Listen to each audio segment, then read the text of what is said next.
Hello and welcome to my channel, Boo Snakes and More. Today we're going to be reading People of the Sea. So let's dive back into where we left off.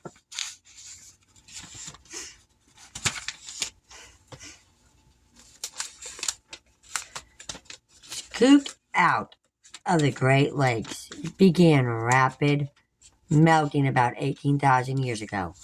But between 10 and 12,000 years ago, the Sierra Nevada mountains were locked in a glacial advance called the Tainga Glacialization. It depressed sea surface temperatures, cooled the air, and caused increases in precipitation.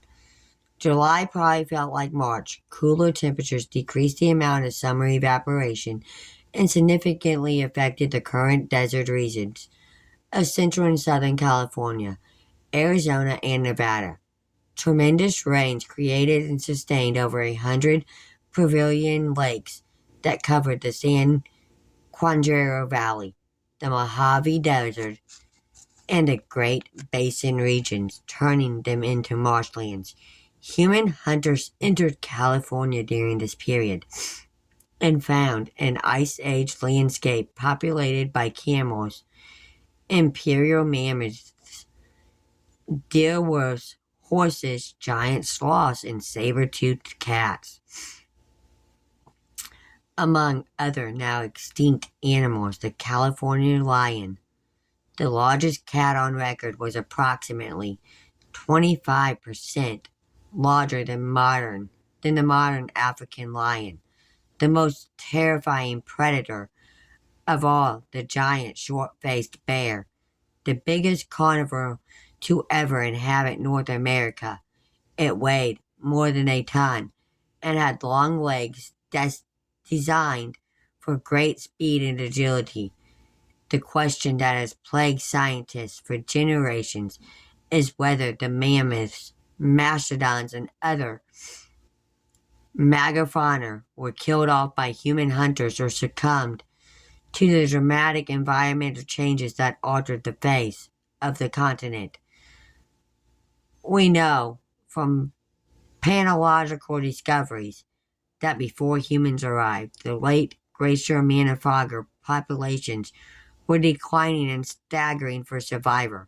The body size and structures of mammoths decreased, probably in response to the capricious weather, which resulted in habitat deterioration. We have a modern analogy to this in several species of caribou in Canada. In order to conserve energy during periods of cold and scarce grazing resources, the basal metabolic rates of these caribou drop by about 25%, and the animals undergo a period of no body growth. But we also know that megafauna populations had survived at least 4 earlier periods of equally severe environmental stress during the Prehistoric. So why did they disappear 10 to 12,000 years ago, at exactly the time when human hunters were spreading rapidly throughout the Americas? The extinctions could have been the consequence of the environmental changes at the close of the Prehistoric. We cannot rule out the possibility that for some unknown reason, the megafauna simply could not counter these changes as they had countered similar changes in the past. There may have been climatic stresses that we do not at present understand, but the fact remains that they should have been able to survive. We do know for certain that humans hunted these massive animals and killed them with extraordinary skill. We find archaeological sites containing dot points embodied in the bones of mammoths and surrounded by belching tools. But we also find sites where mammoths appear merely to have died in large numbers, sites where there is no evidence of hunting or butchering. It is likely that a combination of factors led to the extinctions. The staggering megafauna had undoubtedly been weakened by the dramatic environmental changes and were dying of natural causes. Diseases may have attacked them, but their weakened state also made them easy prey for human hunters. Megafauna populations would have sought out and congregated in areas with reduced environmental stress. Certainly the coast of California would have been one of these places. The Glossolalia of the Sierras would have provided the megafauna with a welcome refuge, a place where the plants they favored and the animals they ate still lived. Human hunters would have followed, although various species of megafauna had lived in North America for 1,000,000 years and had certainly developed skills for combating environmental changes. They had no skills with which to face such a ruthless and relentless predator. Why humans were probably not the excessive cause of the extinctions. They did not kill off all the megafauna. They undoubtedly contributed to their demise. It may well have been the straw that broke the camel's back.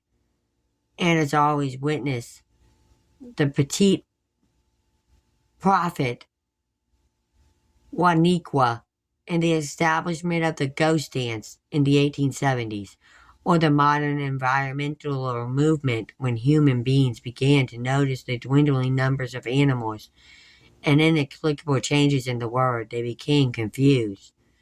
They become confused and worried. In the times under discussion here, they would probably have prayed for the return to the old days, to the golden age of a paradise now lost. We call these naturalistic movements. In this book, Suncatcher's Mammoth Spirit Dance is such a movement. The myths and rituals you will find in the following narration are taken from a number of Californian and Arizonian tribes. The Miwok believed there was an opening on the horizon that led souls to the skyland, the dying god. Theme is based upon the stories of the Louisiano who lived in Orange Riverside in San Diego County. Sanchez's maze comes from the Pemor and Pemigo peoples. The 12th Lodge existed among the Yorkie tribe of Northern California until the 1940s. Many plants were utilized for their medical properties, particularly plants in the willow family, such as cottonwood, poplar, and